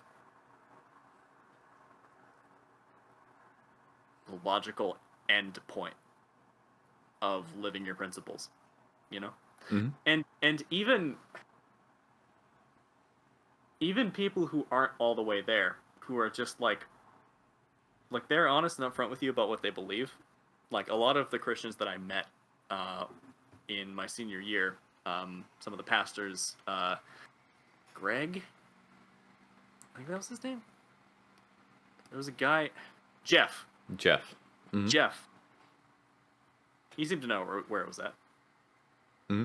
Like a lot of the people that I would meet in passing through CCF and Hillcrest, I was like, these people have insane moral character. I feel like an absolute imposter. Like I'm just sitting here and I'm just like half the stuff that I'm like that I was like kind of parroting almost. I didn't really know why I believed it or if I did, but man, I think like people like Bo as well who have like this distinct like character, this just sort of innate goodness that seems to kind of swell from them. I don't understand. Mm-hmm. I just don't understand, and it's that drives me to kind of think about like why, how does that come about? You know, how do you get to that point where I don't know? It's just something that I aspire to be. You know, like, yeah, definitely. It's just tough. It's just really tough. You know. Yeah. To try and get to that point. You know. Well, I think one thing that you're kind of talking about, and we can, I don't know, this idea of like having a strong moral character and then doing what it takes to follow through with it. Yes. That's kind of the core. That seems to be what you're talking about. Yes. That is. Yeah. yes, that is what I'm talking about. I'm just trying to think of like my thought fails me. I don't really have anything. Okay. Well, I think that was great. If you're ready, we can move on to the next question. If you're sure, I'm We'll just snap through these. Snap. What provides meaning in your life?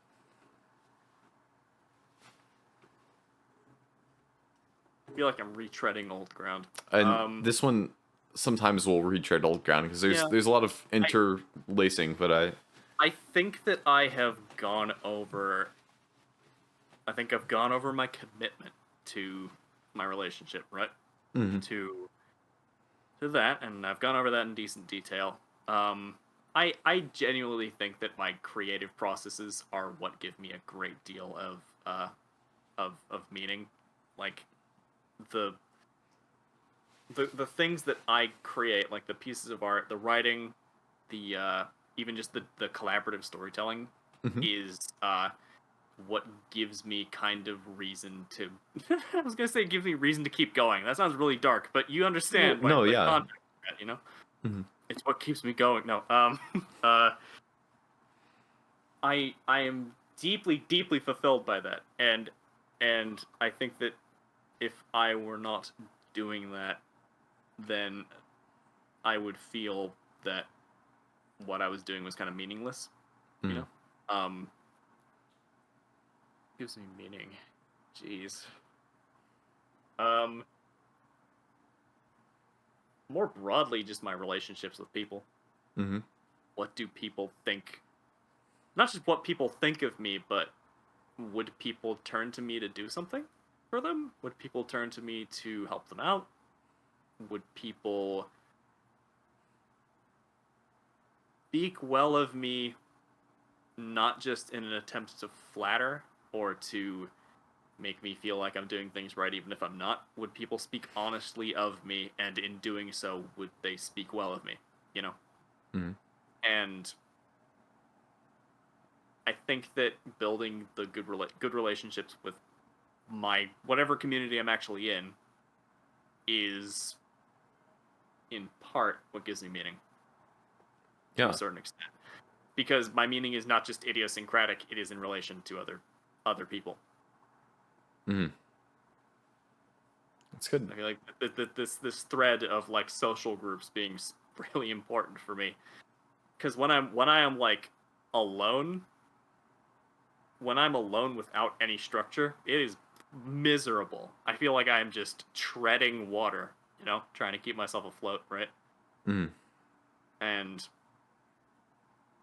like it doesn't feel like I'm providing anything of meaning if I do not have anybody to provide it to, you know, or for or around, you know. Yeah. That's why I kind of bristle at just writing for myself. People are always like when I tell them. I talk to people every once in a while about how I'm having like writer's block or something like that, artist's block. I'm like, I don't know what to draw. Like, go just draw for yourself. Yes, in part I'm doing that, but I am ultimately creating these things for people to look at and to consume and ultimately to maybe get something out of. This is really useful advice. Like, hopefully what I would, find interest in is also applicable to other people. Mm-hmm. At least to maybe 2 or 3 people, right, who pick it up and they click with it, right? At least, I would hope there'd be at least 2 mad bastards in the audience who are like, "Hey, this is really good." That's fine. I would feel great about that. If it's just me, if I'm just writing for me, if I'm just drawing for me, then what I'm gonna draw is like, and I don't really care about anybody else. Shit, I may as well just put a canvas on the wall and make one side green and the other side orange, right? And say it's about connection. Like, of course you're doing things for other people. Mm-hmm. Like, of course I have to do things for other people. Because I want to do things for other people. I don't just want to leave this world and my only mark on it is that I did nothing that anybody ever connected with. I think that's just silly. I understand the point of the advice, but also that's not the end all be all. I get real frustrated about like, oh, just be yourself. No. Not if what you are is not if that means just descending into yourself. I think that what is of paramount importance is being in relation to other people, however that actually manifests. If it just means that you are putting out like a newsletter for people to read, fine, that's cool. That's really great. That is at least being involved in your community. If you are like donating to charity, like volunteering, you're a firefighter, I don't know, you help old ladies cross the street, that's even better. You can't just sit around in your room and meditate on yourself until you shrivel into a little gremlin and everyone forgets about you. You can't just do that, you have to have something else. You have Mm-hmm. to have somebody else to bounce off of. You have to. I kind of think about I think about like legacy a lot. Mm-hmm. Like, what am I gonna leave behind? And sometimes it grates on me that I haven't really done an awful lot yet. At least Mm-hmm. not an awful lot that people remember. And at one point, it was kind of like, man, I'm not a best-selling author yet. What am I even doing? But I think at this point, I've kind of gotten to the point where it would be great if a byproduct of my work was being a best-selling author. Wouldn't that be nice? But it's not necessary, because even if I've made a difference in the lives of a dozen people, fine. Fair enough. if I have made enough, if I have done enough to support a family, for example, even a small one, fair enough. Then I've done well by them. And when I die, which I have accepted that I will die and everybody will die, all right, fine. By the end of that, what life did you live, you know? If you are living a life that makes you happy, I don't know, maybe I don't really begrudge anybody that, but I won't remember your name. And I won't remember what you did, you know? Yeah. And that goes the other way, too. Like, if I were to die tomorrow, I think that I would want people to... I think I would want people to at least remember me and remember something that I did for them. And it's fine if they don't remember it immediately. That's fucking fine. I don't really care. I'd be dead. Like, I'm like, I don't know. I don't have a dog in this fight. Yeah. I don't know. That's I kind of dunked on nihilists a little bit. I feel like I'm like, you know, who's not against a little good nihilist dunking every once in a while, right? How did I put it? I don't even know if I said it out loud. Maybe it's in the video that I posted to this channel where I compare nihilists to there's some nihilists to children who are sitting naked in a corner, crying or something like that. Jeez. There's been a long history of dunking on nihilists. Maybe undeservedly, maybe completely deservedly, but I'm glad I fit into that. Yeah. Like, continue the tradition. Well, right. I have a couple more questions. Sure. So I'll ask this one, and I'm just curious. We don't have to go too long on this, but we've talked a lot about art. Yes. How has art affected you in your journey of life so far? I know your mom was an artist. Yes. Kind of drawing connections to Bo's story, where his father was an artist, and what has that experience been like? It's obviously you've journeyed into art as well. Yeah. But like, what has art done for you? Maybe it would be a good question. Well, I kind of got to think about that one. It's a big one. If we're taking art more broadly, like the physical art, but also the writing, collaborative storytelling, just all in a bundle, I think that it has made, well, basic level, it's made me see things differently. You know, I think there's a lot of value in not just fully rationalizing the world, like breaking it down into a series of processes that just go on indefinitely. Not like going towards like the cosmic ball of space dust traveling around a hot ball of gas kind of narrative, like the strips any meaning from it. I think that it is I don't know. It doesn't let me see the beauty in like a sunset, for example. I think anybody could do that theoretically, which kind of strikes it. Maybe there's something deeper to that, but it does let me just gut feeling my way through the world a little bit, because like artistic sensibilities kind of almost like refined gut feelings, like you could have a gut feeling about something and you'd be like, oh, that's really gorgeous, and then you leave and you maybe don't remember it. But I think that it has let me observe the world and not necessarily perfectly replicate it, but just sort of, it's made me a lot better at like articulating it. I'm trying. I say that and I'm like kind of struggling for words a little bit, but you kind of feel what I'm going for. Yeah. Like it does let me replicate things and try to articulate like the beauty that I find in things.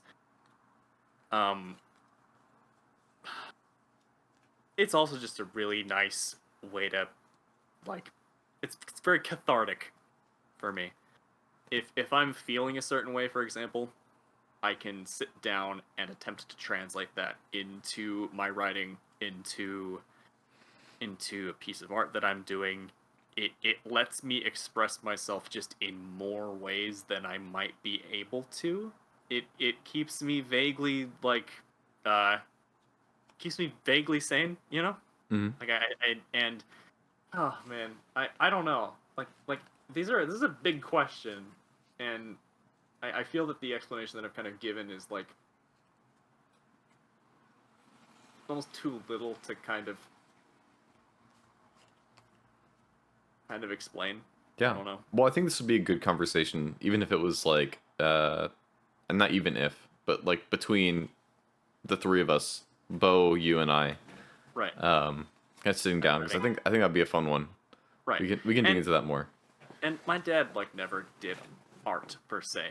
I Mm-hmm. think that he would admit that there is a certain art in doing in making a computer program that works as intended and doing it in the most, let's say, either the most efficient or the most interesting way possible. My mom being a more traditional artist, I've seen her stuff. It's really technically well done. It's not really like a an avenue that I would go down. Like she does much more like kind of newspaper cartoons almost. Like Mm-hmm. you could see them in the funny strips, you know? Like Yeah. if that were the direction she had gone. Um those sorts of things. I try to reflect I try to just reflect I don't want to say vibes, that's terrible. Ambiences, like sort of feelings that you would get from, like if I draw a face, there has to be like an emotion to it. Either Mm-hmm. that or the structure of the face itself has to be striking. Mm-hmm. I think that if I were to just draw like a very bland face, I'd be like, there's nothing in this, is there? But if I draw like if I draw like a landscape, I want it to be technically very well done, you know? And so I'll pour details into it. And the finer and finer the details get, the more full for me it gets. Like the more I can say that this is close to being complete. Mm-hmm. I kind of think of it like a bit of a spiral. I'm never going to get to a point where everything is absolutely perfect in a piece of art, but I will get to a point where I lay down the pen and I will be like, no more. I'm done. Mm-hmm. This looks good. Which also means that if I look at the piece later, then then I'll look at it. I'll be like, man, I could have done a little more on this. Like I could have. This one, I didn't color in the area around this little man who's being grabbed by the skeleton. Mm-hmm. I look at that, and every time I look at that, I'm like, I want to go up there with a pen, and I want to I want to color that in. I'm gonna color it in. I have to stop myself because I'm like, I stopped there. There's a reason that I stopped there. It's probably because I was tired of coloring the background, but like with the bits that I do finish, it's kind of like I want to get them the best that I possibly can, and art to me is almost like a challenge. How Mm-hmm. faithfully can I replicate? Not even just replicate, but how faithfully can I transcribe essentially what I'm thinking? And with specifically, interestingly enough, the constructed languages, I would Mm-hmm. consider to be an intersection of art and a kind of softer science. Yeah. I'm ready and willing to admit linguistics is a very soft science. It is, except when you get to like articulatory things, that's more of an anatomy kind of question. But I go for more of an emotional resonance sort of Mm-hmm. with whatever language I'm doing. I go for a vibe rather than, god damn it. You can. I'll go for a vibe. Vibe Yeah, is I'll perfectly say good. vibe. I cringe every time, but I'm like I go for more of a vibe when I do that sort of thing. Am I going for like a more like Latin-y kind of vibe to it? Am I going for something that could very well be like, it's official, you know, you use it in church or something like that? Okay, I'll go for like this specific set of aesthetics. But if I'm going for something that I have always been super, super interested in languages of North America, like just the native languages of North America, more so Mm-hmm. than like South or Central. There's just so much there are so many interesting things going on in languages of North America, indigenous languages that are just leagues different than, say, languages in the European language area Mm-hmm. where there's like a big commonality.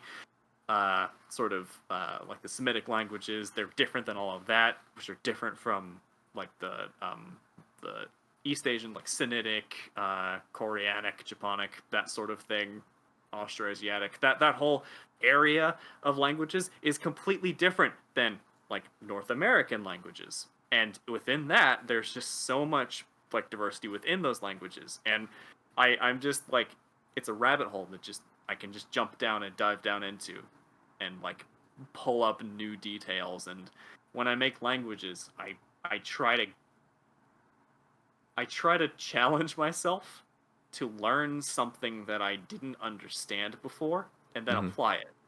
In the same way that I would attempt to learn a new technique in art and I would apply that as well. In the same way that I would read something, which I should really read more, personal failing. Um, I read something and I'm like, man, I love how this guy did this. I love how, like, I don't know, Dostoevsky writes scenery or something like that, or writes internal monologues, you know, or I like how Tolkien just spends 2 pages discussing how green the trees are. And I'm like, I want to do this. I want to try to do this and I want to make it mine. Mm. And that's just the eternal process. Yeah. Kind of like how close can I get to a style that I feel very comfortable with, you know? And what feelings does it evoke? For example, the book that I'm trying to write right now, it's that same setting that I was talking about earlier, the one that originated all the way back. It's changed beyond recognition. If you looked at the start point and the end point, you would not know that they were the same. But if you look at the chain, you would know that it's an evolution one to the other. Mm-hmm. And that setting in particular evokes very specific feelings that I try to capture in my writing. And I'm going to be honest, I feel like my success with that is limited because at a certain point, there is only so much that I can write, there's only so much I can draw, there's only so much that I can convey that will faithfully convey what I am feeling as I am writing. Mm-hmm. And that is a result of the perfectionism. That's Yeah. a that's a bad instinct in me. It's one that has led me to delve into details and leave no crevice unexplored, but it has also proved a stumbling block in a lot of progress that I could make, Mm-hmm. essentially. It is, am I creating the perfect result? Even though no such thing is possible. Yeah. I readily admit that, and yet I fall into those same traps, like, again and again. That's the eternal Just private problem in road. art. Yeah, Yeah. basically. I think that like on my deathbed I will go, am I there yet? Mm-hmm. Have I found perfection yet? No, I won't have. Yeah. But it will have gotten close. That's the ambition. Yeah. Well, thank you. I think I have one last kind of main question. Oh, yep. Yep. You ready for this? Am You've seen the boat I? conversation. Am I? Yeah, I'm ready. Would you Throw it on me. consider yourself religious? Why or why not? Working from a very specific definition, or very broad, I should say, very broad definition of religious. No, probably not. Not anymore. Mm-hmm. Do I subscribe to a faith? Not as such. Not at the moment.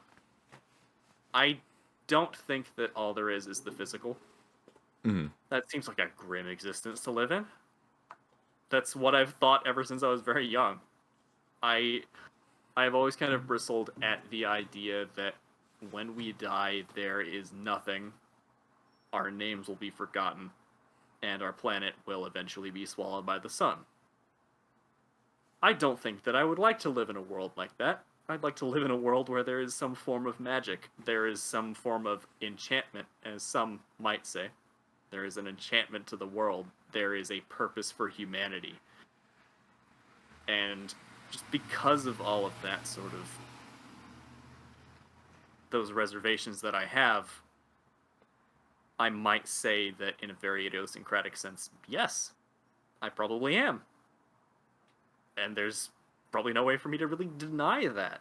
I would deny the general question, where I subscribe to a faith, but in a very specific sense, yeah. Like, there's a higher power, there probably is. Like, I'm willing to admit that. It's... Even if that higher power is, like, something that we have somehow mass-scale generated, that doesn't matter because, like, it's real. There are intuitions that we have that are not exactly explainable, per se. Like, what makes something beautiful? Is it symmetry? Is it asymmetry? Is that consistent?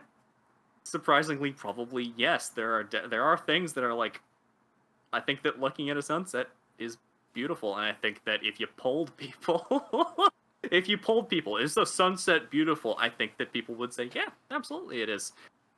But you will see that even more if you line a bunch of people up on a beach and you have them look at the sunset. I think that there is something that wells up deep in the human heart that just shows that, like, beauty is a real thing. And there's some wiggle room, but there's commonalities. You know, I don't know. I'm just not willing to accept that there is nothing. I'm not willing to accept that we are just mere matter. There is something else. Now, determining what that is, that's going to be a long journey for me. I thought that I had found it, and perhaps I did, but I think that my tendency to dive really deep into whatever niche that I'm in, whatever environment that I'm in, drove me away. Just because I was talking to Bo about this, actually, on our way back from Seattle a couple weeks ago. And I was like, hey, you know, like, we were talking about religion, and I talked about how I had kind of, I think I mentioned in senior year of college, you know this, like, I went to church, I went to CCF, Campus Christian Fellowship. I got pretty deep into everything. I attended a few masses. I would have gone to an Orthodox thing if there were any. If there were there were more than 7 people in the entirety of Bellingham that were Orthodox, I'd probably have jumped in. But actually, I think there is in Bellingham. There's an Orthodox church that actually meets. Might pop so in. if you ever come by, we'll go visit together. Might pop in. Who knows? Yeah, It'll be fun. Actually, it'll be fun. I'm thinking. My girlfriend and I are actually thinking about going up in November for a week, and maybe being in the Bellingham area, we could pop in. Who knows? It'll be fun. It'd be fun. But I got deep into that world, and I slowly just almost deconstructed myself. Like, I entered into this new realm, and like I entered because I had this gut feeling. I went to a CCF meeting, and there was just such a feeling of camaraderie, and just like, these people are all working towards something, a good that is greater than any of us. And I was just immediately hooked. And then slowly I fell out, largely because of my own neuroses. When I took Psychology 101, I did a personality test, like I don't remember what it was called, Myers-Briggs. The Big Five, or Big Five. I think it was the Big Five. I am really high in trait neuroticism. Yeah. Don't know if you can tell, but I looked and I was like, damn it. What are people gonna say now? And that translated badly into my experience with the Christian faith, because I went into all of these different denominations, and I essentially, in my head, started shopping around. I was like, what am I gonna land on? For a while, I was content to be in the hallway, essentially, to use a Lewis metaphor. Be in the hallway, where there are a bunch of rooms, and some of them beckon to you more than others. There are different rules for each room, essentially. But for a while, I was content being in the hallway, but at a certain point, I was like, I need to pick. And as is the case whenever I am told to pick something, I oftentimes pick nothing. And I picked nothing. Or at least I fell into nothing. And so my faith kind of enters, right now it's in a bit of maybe a dormant state, waiting for waiting for something to turn it back on again. And that might not come, but it may, and I'm always open. Mm. So the answer is complicated. Yeah. And it involves a lot of my own hang-ups and a lot of my own personal development, and in a good and a bad way. And the answer is yes and no. Yeah. Well, thank you. But it's not just yes and no, like I don't care about the question. I think I deeply care about the question. Like this is something that I've been thinking about a lot recently, actually. I've been like, I'm still like partially in the Christian sphere of things. I'm just not fully of it. Mm. I'm in it, and I agree with a lot of it. But I don't know if I'm willing to take the plunge yet for a while. Mm. And when I do, I will know. Yeah. Well, thank you for, I don't know. The question is purposefully kind of, divisive, but the whole point is, like, none of us really, none of us, but most of us don't lie evenly across one side or the other. Yeah. And it's purposely kind of a divisive question and meant to get people riled up. But thank you for being vulnerable and those open. Are the best kinds of questions, Noah. You picked a good one. Come on. Yes. I like it. And now you have ammunition to use against us when we go into the big four person debates, and you can just sit back and sip on your soju and just watch the fireworks go off, and it'll be great. Perfect. I'm looking forward to it. Yeah. No, I've been really enjoying all these kind of, at least these two conversations I've had so far, being able to just like sit back and like every time I feel like I'm about to like say something, like to be like, oh, like, did you mean this? Like if somebody is like on the edge of saying something and they end up saying something way better than I could have said. And so it's just being able to sit back and be like, just listen. And to like, it's been a great experience. So thank you for being a part of it. Yeah, of course. I'm happy to pop in. Love to be on more of these. Yeah. Maybe you get Bo and I don't know, somebody else in, do group stuff. That'd be fun. I think it'd be great. Yeah. I think that I've acknowledged over the past few years that I am always going to be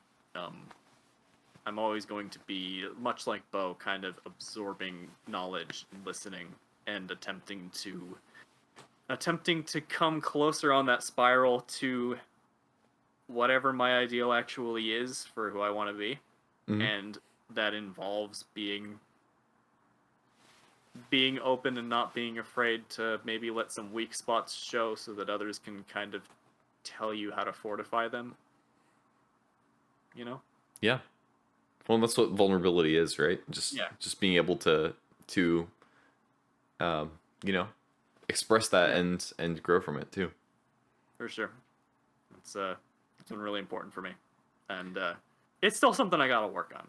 Like there are things that I am like deeply embarrassed to talk about, and I'm like, boy, I ain't talking about that.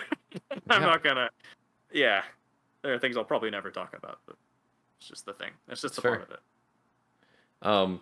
Last kind of mini question: is there anything in the title that you would want to kind of be for this video? I kind of just threw something together for Bo because he never got back to me. Saw.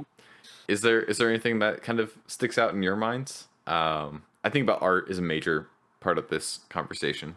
Yeah, I think that think of something like clever that involves art. I don't know. I'm excited to see what you come up with. I have no ideas. Okay, fair. I got nothing.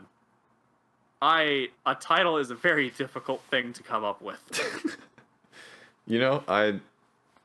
I try. So even more so when it's your own work. It's like, what do I do, right?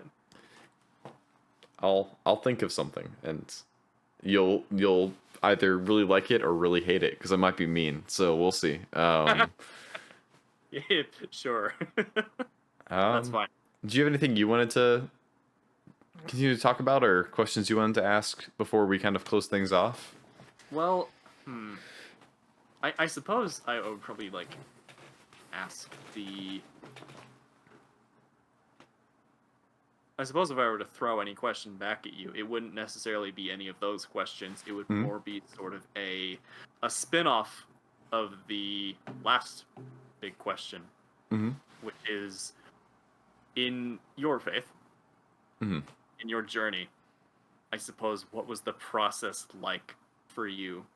Do you feel like you're at not an end point, but do you feel like you're at a steady point in I guess your walk with God? And were there any points where you kind of like slipped? How do you feel your journey has been in terms of like from start to end, when you maybe became more aware and more conscious and sort of made your own way? I don't know. Yeah. How would you summarize any of that? I'll try to keep it a little brief because Sure, I wanna kind of, I don't know. Wrap it up after 2 hours. Well, also, if we ever come to the time where we do like a Sure. one of these for me, I do want to like actually go into some depth with this and not leave it. But I think, you know, it's kind of, I kind of started in a place where I was in a purely exploratory state. I you know, didn't know where I was going to go with any of this. And so I just was kind of, you know, shopping around, looking at everything, and I eventually came upon like, hey, actually the place I'm at, I've had great resources in my family, and being able to be around these people like my dad, and I felt, you know, a strong connection there. But at the same time, like needing to make it my own. And so there's a lot of development there, and I don't know. It's always been kind of an up and down of like, I think you'll talk to anybody who has like a religious, active religious kind of faith, that, you know, there are times where it's at really high highs, and you're feeling connected both to other people and to God, and then there's times when it all kind of crashes, and you're like, I don't know, like a Job kind of moment where you're like, oh, like everything is like not right, and like what hope do I have? And so you'll go through those, but throughout it all, like the personal growth, I think I'm still going through that. There's still parts of myself where I look back and I'm like, maybe not in the moment I notice I'm growing, but I look back and I'm like, oh yeah, I am not the person I was then, in a good way. Thank God for that. Yeah, exactly. There's times where I've looked back and I'm like, man, I kind of wish I had kept up that pattern or that habit, but that's more of like a meta growth than anything. That's the literal growth of my character or whatever has been a net improvement, and so that's been my experience. It's grown stronger, but it's definitely have gone through difficult times. Sounds about right. Yeah. It's yeah, the thing with